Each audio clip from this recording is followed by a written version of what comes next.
Bonjour à toutes et à tous, on se retrouve aujourd'hui pour une nouvelle vidéo sur le langage LaTeX et aujourd'hui nous allons voir comment insérer des figures dans nos fichiers PDF.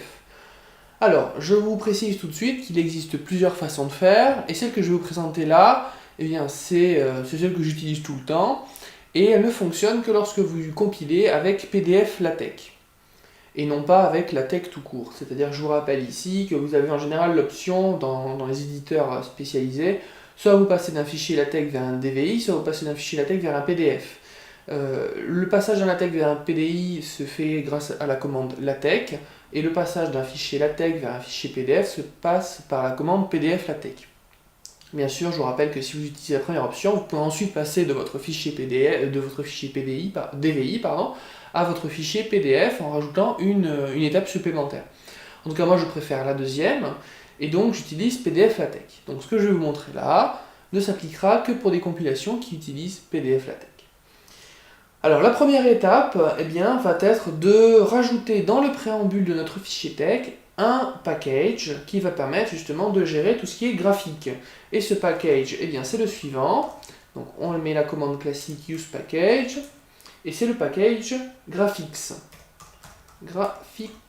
Alors j'attire votre attention sur c'est un graphique mais avec un X à la fin. Donc voilà, le package graphics. Et grâce à ce package graphics, on va pouvoir utiliser une commande qui est la suivante, include, donc include qui veut dire inclure, et on va faire quoi? On va include graphics. Donc, et là vous remarquez, attention, la différence c'est qu'ici c'est un S à la fin. Alors cette commande-là va pouvoir prendre des options qu'on va mettre dans un crochet, et on verra un petit peu plus loin quelles options on peut trouver. Et ensuite, on va lui mettre quel graphique on va insérer, c'est-à-dire qu'on va chercher sur notre disque dur l'image qu'on va vouloir insérer. Alors ici, j'ai déjà récupéré une image que j'ai mis exactement dans le même dossier que le fichier texte, c'est-à-dire qu'ils sont inclus dans le même dossier, donc quand on va chercher, quand le compilateur, en voyant la commande include graphics, va chercher ici cette image-là, il va aller dans le même dossier. Donc si vous voulez mettre les images dans un autre dossier, vous allez devoir mettre ici, non pas le nom du fichier, mais le nom du fichier plus tout le chemin d'accès à ce fichier-là. Donc c'est pour ça qu'ici, je l'ai mis dans le même dossier pour éviter d'avoir à taper un chemin d'accès. Donc je compile, et hop, voilà le résultat. Donc voilà notre fichier, notre page PDF, avec simplement notre image que j'avais préparée. Alors, tout de suite, il est important de préciser quel type d'images sont compatibles, parce que toutes les images ne fonctionnent pas, ne peuvent pas être compilées avec le PDF LaTeX. Il faut savoir qu'on a trois grandes gammes d'images, de types d'images qui peuvent être compilables, qu'on peut insérer dans notre fichier, qui sont les images au format PNG. Je crois que je ne me rappelle plus exactement pourquoi c'est dire, le P c'est pour portable, le G pour graphique, enfin bon, les images au format PNG, les images au format PDF, alors je vous avais préparé aussi une image au format PDF, donc c'est la même mais je l'ai enregistrée au format PDF, donc voilà, même résultat. Et vous pouvez insérer des images au format JPEG, donc si vous avez des photos par exemple, vous pouvez le faire au format JPEG. Donc, je vous rappelle rapidement la différence, par exemple, les avantages que ça peut être d'insérer une image au format PDF plutôt que d'insérer une image au format JPEG. C'est que le PDF, si votre image est compatible, vous allez obtenir quelque chose de vectoriel, c'est-à-dire que lorsque vous allez zoomer, vous n'allez pas perdre de qualité dans l'image, alors que dans le JPEG, en zoomant, vous allez voir petit à petit apparaître les pixels. Bon, mais bon, ça c'est un autre détail, et ce n'est pas le thème de la vidéo d'aujourd'hui. Alors, autre remarque, si vous disposez du fichier, c'est-à-dire d'un fichier qui a le même nom, mais avec différentes extensions, c'est-à-dire soit PNG, soit PDF, comme c'était le cas ici, dans le même dossier vous avez plusieurs versions, ce que vous pouvez faire, c'est juste donner le nom sans l'extension, et le compilateur va aller chercher lui-même, tout seul, dans votre dossier, les images qui ont ce nom-là, et il sélectionnera celle qui a l'extension qui lui convient, et il a une règle de priorité, je ne me rappelle plus exactement laquelle c'est, et donc ça vous permet de ne pas préciser si c'est un JPEG ou un PNG, si vous avez par exemple des images de chacun de ces deux types, vous mettez juste le nom, et puis il ira chercher l'extension tout seul, il n'y a pas de souci, donc je vous le montre, alors là je compile, et voilà, et au final je ne sais même pas laquelle il a pris, mais c'est sans importance. Donc voilà comment insérer notre image. Alors, qu'est-ce que nous allons voir maintenant? Nous allons regarder tout simplement les options de la commande include graphics. Parce que là, ce que vous voyez, c'est que, bon, je sais pas ce que vous en pensez, mais si je veux l'insérer dans une page de texte, elle est un petit peu grande, l'image. Donc on va diminuer sa taille. Alors pour diminuer sa taille, vous avez plusieurs façons de faire. Vous pouvez, par exemple, préciser sa largeur, préciser sa hauteur, et vous pouvez faire ce que je préfère, c'est l'option que je préfère vraiment, c'est l'option Scale, qui va permettre de changer la taille, va changer l'échelle de l'image, tout en conservant le ratio. Alors qu'est-ce que ça veut dire? Tout simplement, ça veut dire que votre image ne va pas être déformée, étirée ou allongée par votre redimensionnement. Donc la commande c'est la suivante, Scale, donc c'est entre guillemets échelle, et ici je trouvais que l'image était un petit peu trop grosse, donc je vais passer dans une échelle 1,5. Donc je vais écrire Scale 0.5. Alors je vous rappelle que le LaTeX a été fait pour des anglophones à l'origine, et donc on ne met pas 0,5 mais 0.5 pour mettre la notation des chiffres à l'anglaise. Je compile, et voilà mon image. Hop là, la taille a vraiment diminué, comme vous pouvez le voir ici. Puis je peux diminuer encore l'échelle, passer à 1/10. Et là vous avez vraiment tout petit symbole ici. Bon, je vais revenir en quelque chose qui se lit quand même un petit peu, voilà, en 1/5, pardon. Voilà notre symbole, notre image, pardon. Alors, donc comme je vous ai dit, on peut aussi modifier sa largeur et sa hauteur. Donc là, il faut utiliser les mots-clés associés en anglais, c'est-à-dire soit largeur, soit hauteur. Par exemple, je crois que la hauteur, ça s'écrit comme ça. Et non, c'est pas comme ça. Alors peut-être qu'il faut que je mette une unité. Voilà, pardon. Alors l'avantage, comme vous l'avez vu, quand j'ai utilisé Scale, j'ai juste mis un facteur, un nombre, qui n'est pas d'unité. C'est-à-dire ici, j'ai mis 1/2. Je prends son échelle de base et je divise tout par 2. Hauteur et largeur. Maintenant, ce que j'ai fait, c'est j'ai précisé la hauteur de l'image. Et quand je précise la hauteur de l'image, il faut que je lui donne une unité. C'est-à-dire quelle hauteur va avoir mon fichier. Donc là, j'ai mis, bon, je vais mettre 5 cm pour avoir quelque chose qui soit visible. Donc voilà, mon image, elle a automatiquement 5 cm de hauteur. Je peux faire la même chose en changeant sa largeur. Si je dis pas de bêtises, c'est comme ça. Non, c'est pas ça, qu'est-ce que je dis? Oh là là, oui, non, largeur c'est comme ça, je sais pas quoi. Ouais, donc là j'ai mis une largeur de 5 cm.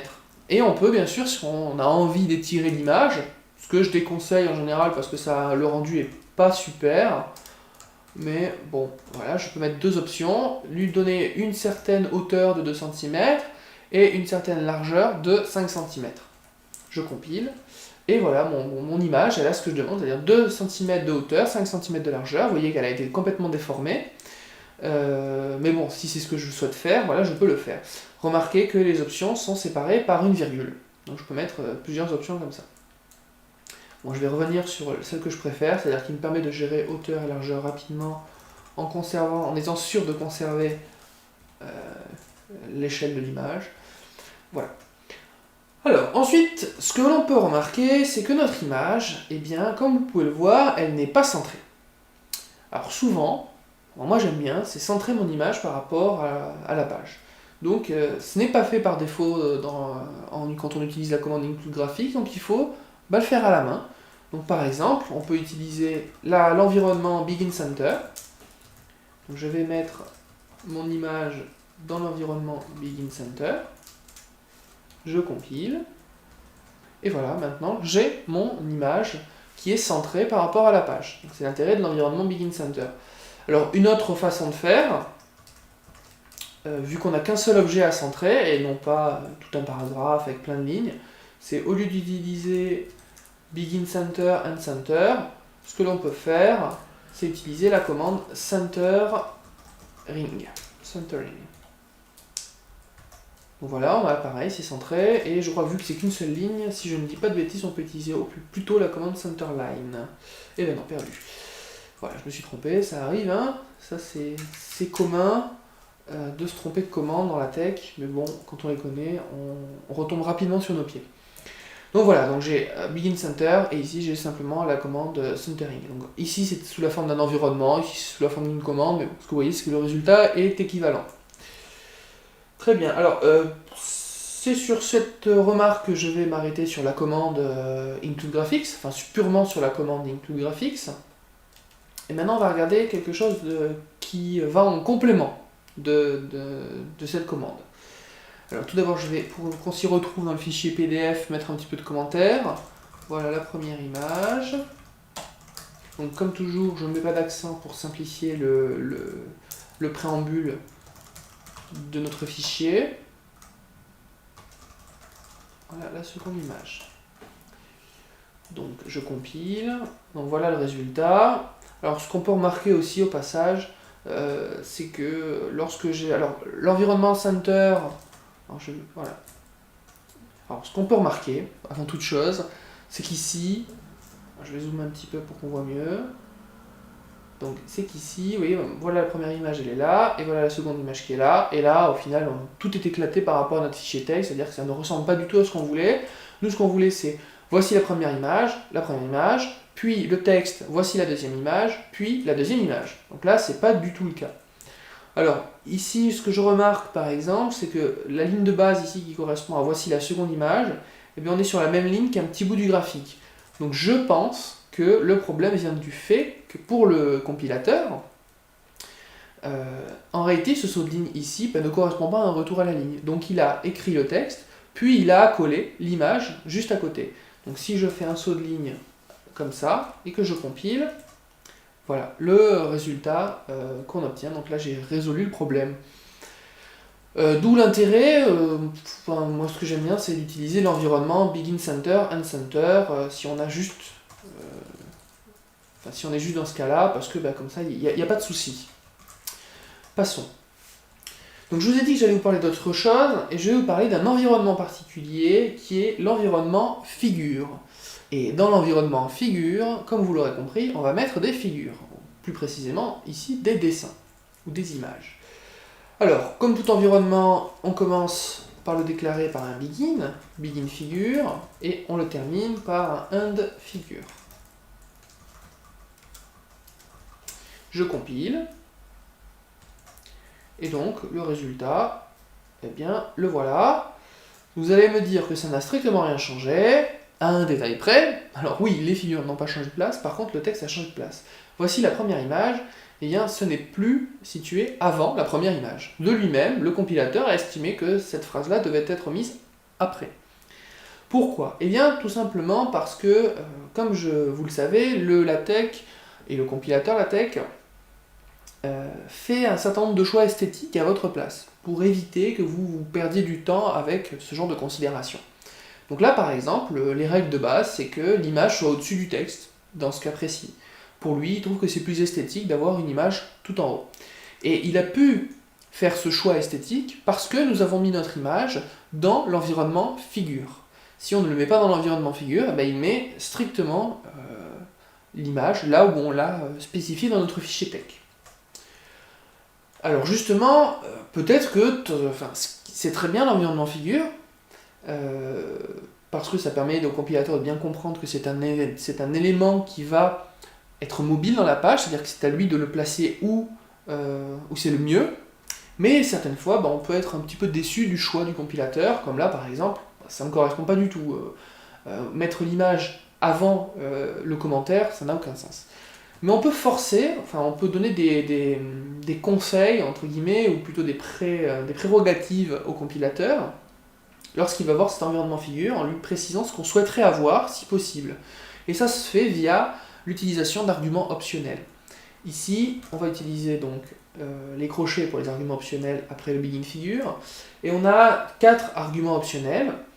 Le premier, c'est la lettre H pour here, qui signifie ici en anglais. Donc là, ça dit au compilateur, bon, cette figure-là, si tu peux, tu me la mets là où je l'ai écrit, c'est-à-dire juste après, voici la première figure, et juste avant, voici la seconde figure. Si je compile, ce qu'on peut voir, c'est que, très bien, voici la première figure, elle est repassée au-dessus, donc la commande here c'était bien satisfaisant au niveau de cet ordre-là. Par contre, au niveau de la seconde ligne, catastrophe, il a changé l'endroit de la seconde ligne. Alors, on a d'autres options. On a T qui veut dire top, qui est pour mettre une image en haut de la page. Donc là, si je recompile, ben voilà, il remet l'image en haut. On a la même chose si on veut mettre l'image en bas de la page. Donc là, ça va être bottom, donc ça va être B. Bottom en anglais pour bas. Je compile, et là, ce que vous voyez, c'est que, alors là, regarde bien que les images, elles sont complètement décalées. Il y a vraiment mis l'image tout en bas de la page. Alors pour bien s'en convaincre, ce qu'on va faire, c'est que je vais changer ici la taille pour que les deux images ne soient pas à la même taille. Et vous voyez, c'est tellement bas que là, c'est la première qui est la deuxième image que j'ai insérée avec une échelle 1,5. Et là, c'est l'autre image que j'ai mis avec l'échelle 0,75. Et je lui ai demandé de la mettre en bas de page. Et pour lui, il n'y avait pas de place en bas de page, donc il a fait une nouvelle page pour mettre cette figure-là. Autre option que l'on a, c'est P, alors je ne sais plus exactement ce que ça veut dire, mais c'est pour regrouper dans une même page toutes les figures et ne pas mettre de texte sur ces figures, sur cette page-là. C'est vraiment pour faire des pages que de texte et puis des pages que de figures. Ça peut être pratique lorsque vous imprimez par exemple des documents écrits en noir et blanc et des figures en couleur, et si vous devez payer plus cher la couleur, vous pouvez donc imprimer toutes vos lignes, toutes vos pages de texte, regrouper vos figures sur une page à part et imprimer que cette page-là en couleur pour que ça coûte moins cher. Donc voilà, donc ça nous donne ici le même exemple que pour Bottom, puisque pour Bottom il avait déjà dû créer une nouvelle page. Donc ici je vais revenir en le plaçant exactement là. Et ce que vous pouvez voir, c'est donc on a un problème de placement là, c'est-à-dire qu'on est bien après la première ligne, mais on est aussi après la seconde ligne. Donc là il y a un problème de commentaire, et bon, mais ça peut poser des soucis. Ça c'est souvent le cas lorsqu'on n'a pas fait de retour à la ligne au mauvais endroit.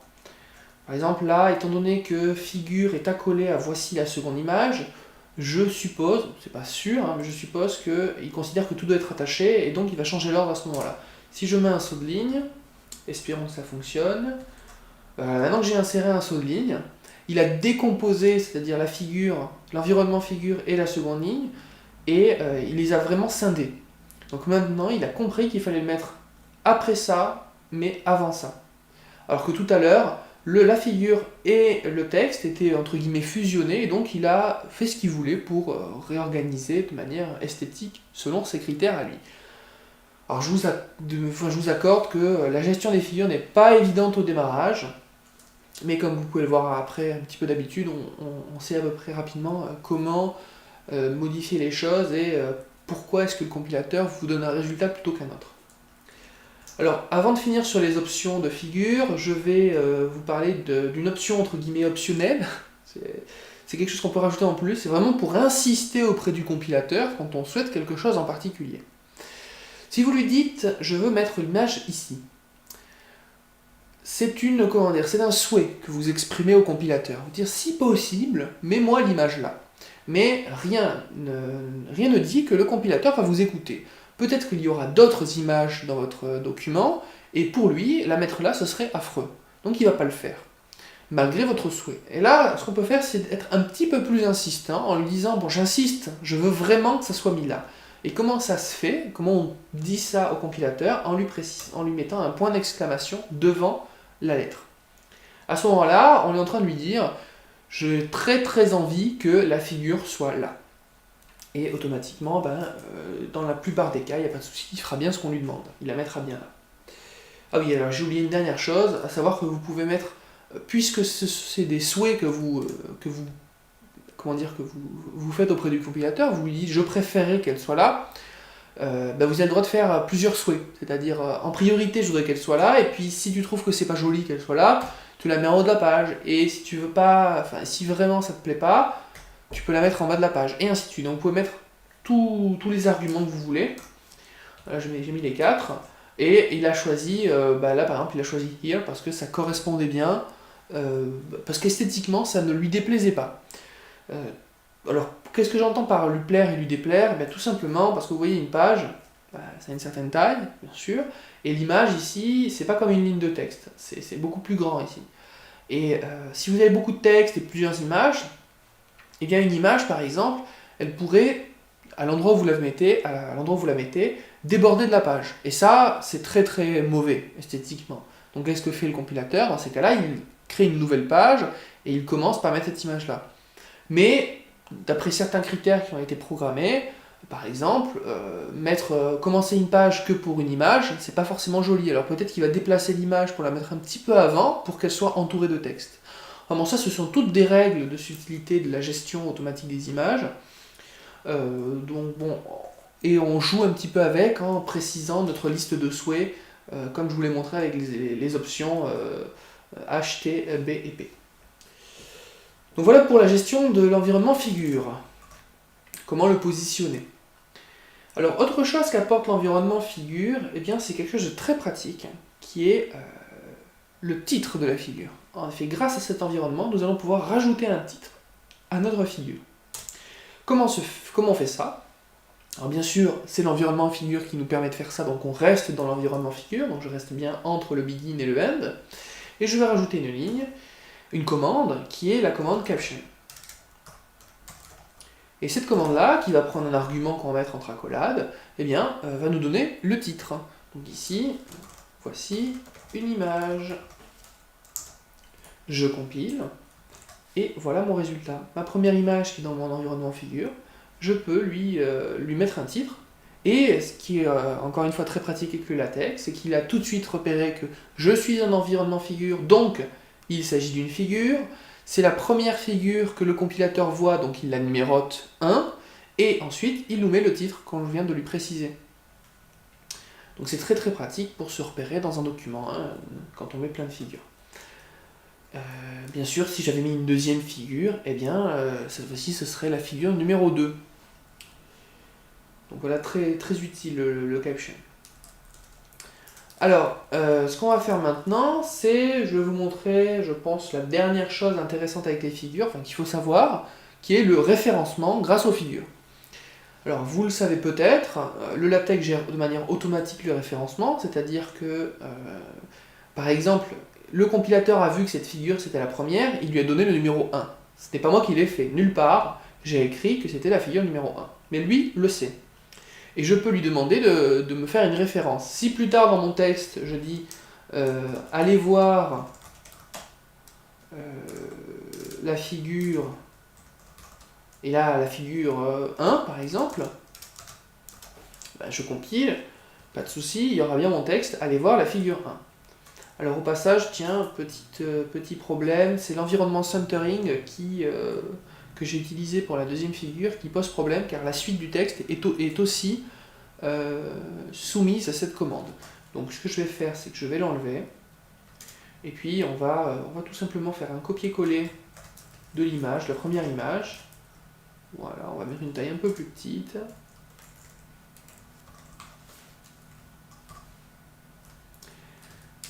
Je recompile, voilà, on va y arriver. Donc voilà, donc là ce qu'on a, c'est deux images. Vous voyez que c'est la même image, mais j'ai juste changé l'échelle.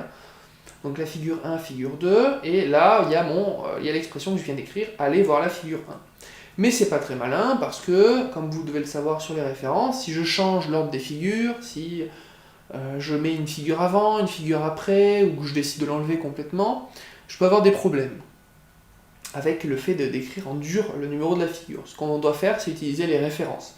Et les références, ça se fait via les mots-clés ou les expressions clés. Donc ce que je vais faire, c'est, je suis dans l'environnement figure, je vais définir un label qui va être mon mot-clé ou mon expression clé. Figure, voilà, bon, je vais mettre un figure 1, bon, c'est pas forcément l'idéal comme nom, mais on va mettre ça.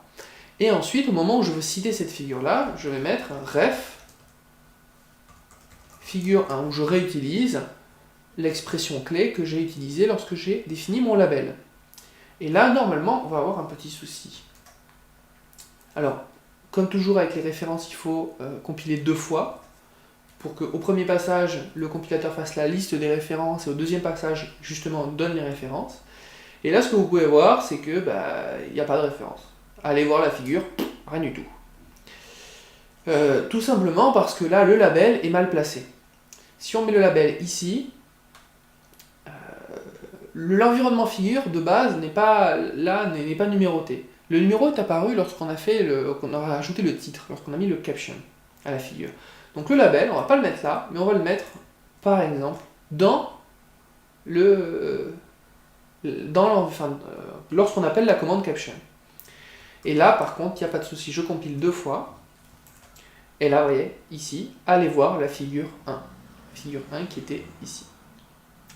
Donc voilà comment utiliser les références avec les figures. Donc l'astuce, ou en tout cas pour éviter le problème, c'est de mettre le label dans l'appellation, enfin dans le titre. Mettre le titre, puis le label, et ensuite fermer l'environnement caption.